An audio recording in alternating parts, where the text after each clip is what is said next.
Imagine standing on the banks of a river in the Pacific Northwest, where for decades the only sound you've heard is the rushing water against silent, empty gravel.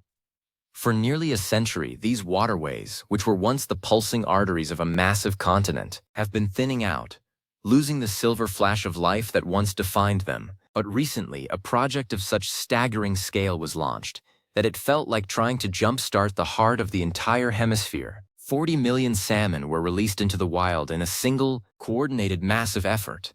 We aren't just talking about a few buckets of fish.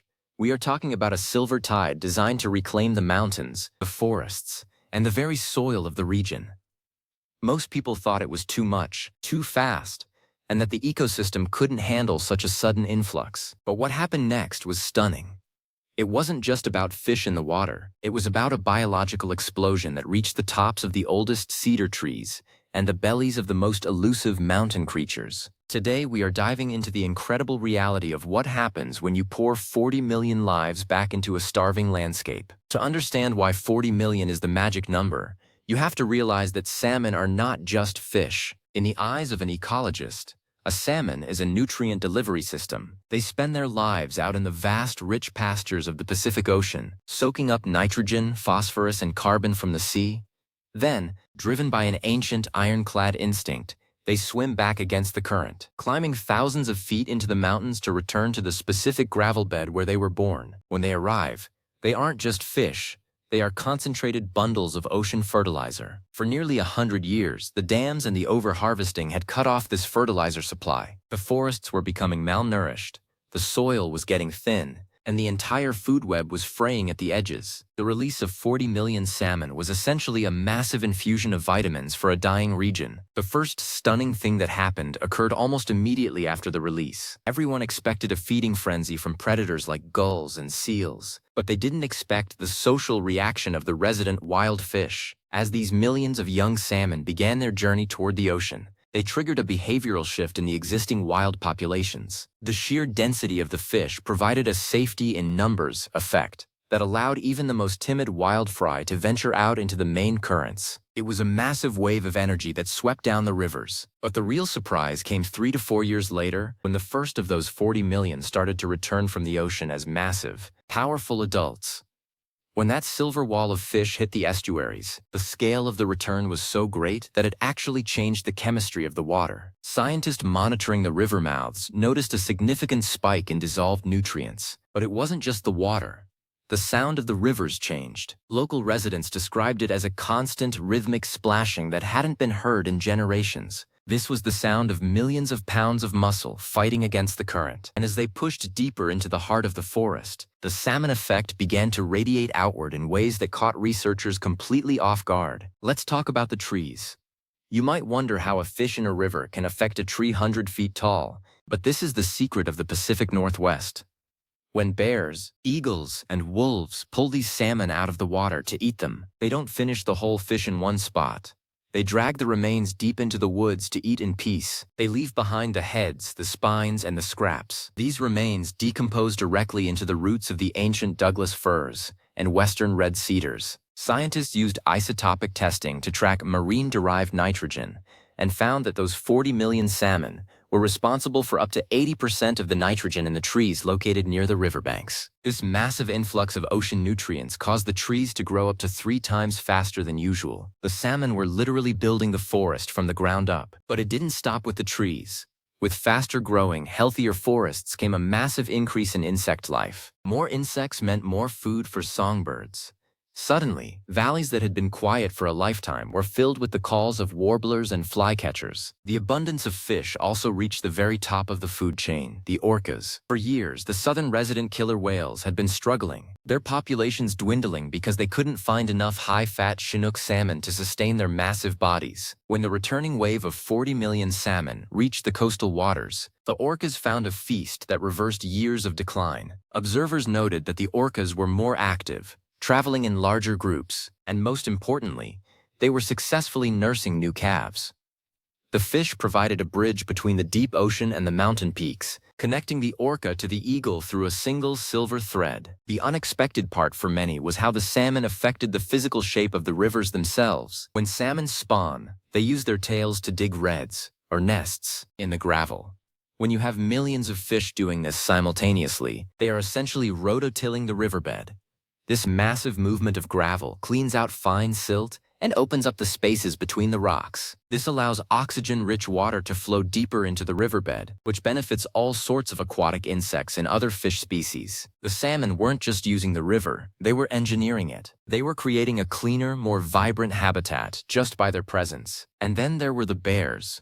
In the Pacific Northwest, a bear's entire year is determined by the salmon run. If they don't get enough fat in the autumn, they won't survive the winter or be able to feed their cubs. With the return of this massive salmon wave, the bear population saw a feebleness boom. Not only were more cubs surviving, but the bears were also becoming more civilized toward each other. When food is scarce, bears are aggressive and territorial.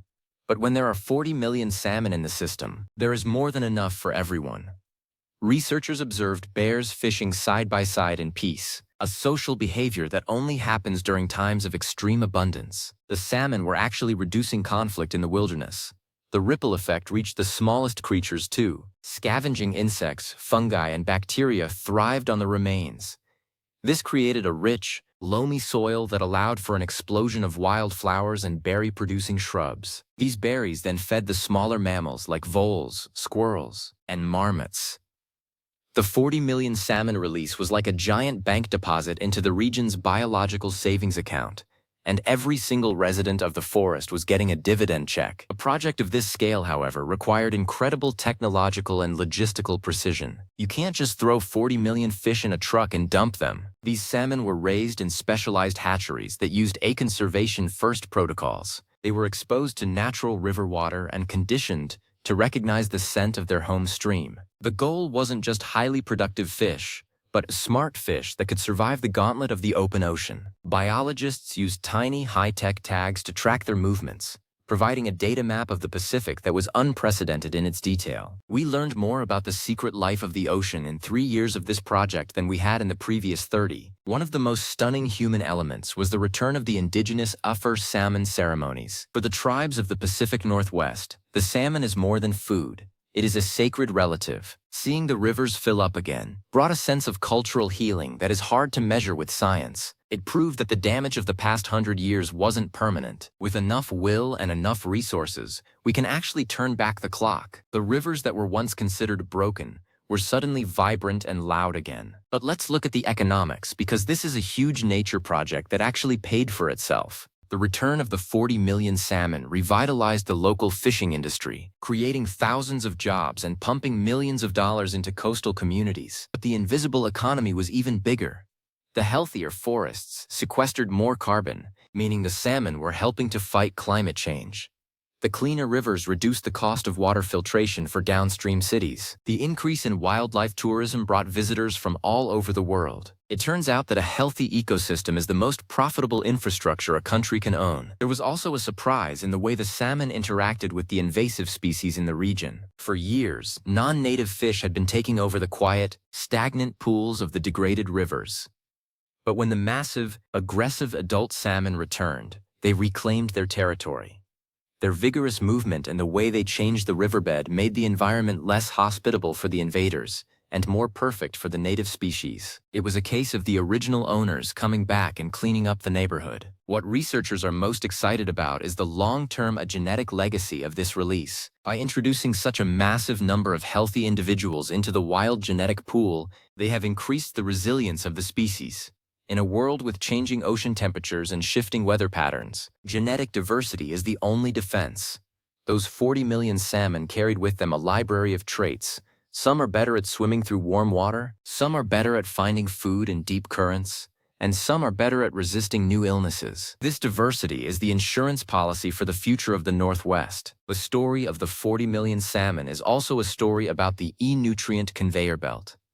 In the past, we thought of the flow of nutrients as a one-way street. Everything washes down from the mountains and out to the sea. But a salmon project like this proves that nature has a system for moving nutrients back uphill. It's a literal reverse gravity pump. Every fish that swims inland is carrying a pound of the ocean's riches to a mountaintop that desperately needs it. This cycle is what keeps the mountains fertile and the rivers clean. Without it, the land slowly starves. The release was the moment we finally plugged the pump back in. As the years go by, the impact is becoming a permanent part of the landscape. The trees that were fertilized by the 40 million salmon in the first year are now stronger and more resistant to fire and disease. The gravel beds are more stable. The eagle nests are more crowded. It's a beautiful, cascading success story that shows what happens when we stop trying to shrink nature and start trying to expand it. We've spent so much time talking about how to limit our damage, but this project was about maximizing our contribution. It's a shift from being a neighbor that just tries not to be too loud, to being a neighbor that helps plant a massive garden for everyone to eat from. The Pacific Northwest has become a living laboratory for the rest of the world. From the restoration of the Rhine in Europe to the river projects in Asia, everyone is looking at the salmon wave as a blueprint. It teaches us that you have to think big. Small, local projects are great, but the ecosystem operates on a continental scale. To move the needle, you have to match that scale. 40 million fish sounded like an impossible number when it was first proposed, but in the context of the vast Pacific Ocean, it was exactly what was needed. The unexpected results also touched the world of science and data. We discovered that the salmon's internal GPS is even more sophisticated than we thought. Even in the chaos of 40 million other fish, they were able to sort themselves into their correct substreams with nearly 99% accuracy. They use the Earth's magnetic field and a sense of smell so sensitive they can detect a single drop of Haim water in an entire estuary. By releasing so many at once, scientists were able to study these navigation techniques in a way that wasn't possible with smaller groups. It's leading to new breakthroughs in biomimicry and how we design our own navigation systems. The project also highlighted the importance of keystone species. You take out the salmon, and the whole house of cards collapses. The bears leave, the trees weaken, the soil thins, the birds disappear. You put the salmon back, and the house of cards rebuilds itself. It's an empowering realization. We don't have to go in and manually fix every single bird nest or fertilize every single tree. If we just bring back the anchor of the system knows exactly how to take care of itself. It's about working with the grain of nature instead of against it. What's next for the region? The goal is to make this Silver tide self-sustaining. Now that the riverbeds are clean, the forests are lush, and the nutrient cycles are restored, the hope is that the salmon will be able to reproduce in high enough numbers to maintain the population without human help. It's like jump-starting a car. You only need the cables for a minute to get the engine running on its own. The 40 million were the spark, and now the ancient biological engine is humming along, growing stronger with every passing season. Looking back, the stunning part wasn't just the return of the fish. It was the realization of how interconnected our world really is. It's the fact that a decision made in a boardroom to release fish can result in a healthier orca in the ocean and a taller tree on a mountain peak. It's the realization that we are not separate from nature. We are the ones who can facilitate its most spectacular comebacks. The 40 million salmon were not just a nature project. They were a message of hope, a message that says the wild isn't gone. It's just waiting for an invitation to return. The success of the Pacific Northwest Project has created a new sense of momentum for large-scale ecological restoration. People are realizing that we have the technology and the knowledge to fix the big things. We can restore the migrations, we can clean the rivers, and we can bring back the abundance that our grandparents talked about. All it takes is the courage to think on a massive scale and the patience to let nature do what it does best. When you see a salmon jumping today in a river that was empty 5 years ago, you aren't just seeing a fish, you're seeing the result of millions of hours of work, millions of dollars of investment, and the unstoppable force of life. You're seeing a forest growing taller, a bear being fed, and an ocean being connected back to the land.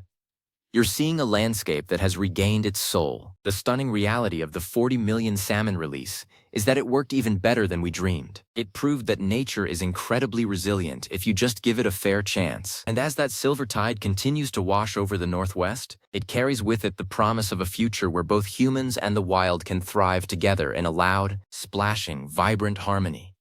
The evening song of the Northwest is no longer just the wind. It's the sound of 40 million stories swimming home. It's the sound of a continent breathing again. And for those who stood on the riverbanks during the quiet years, that sound is the most beautiful thing in the world. The stunning comeback of the salmon is a masterclass in the power of ecological restoration, and it's a story that's still being written, one splash at a time, in the cold, clear waters of the Pacific Northwest. We've learned that the secret to a healthy world isn't found in a laboratory, but in the ancient migrations that have governed the Earth for eons. By respecting those patterns and giving them the scale they deserve, we've unlocked a level of abundance that was almost forgotten. It's a new dawn for the river, for the forest, and for everyone who calls this beautiful region home. The silver tide is back, and it's more stunning than we ever imagined.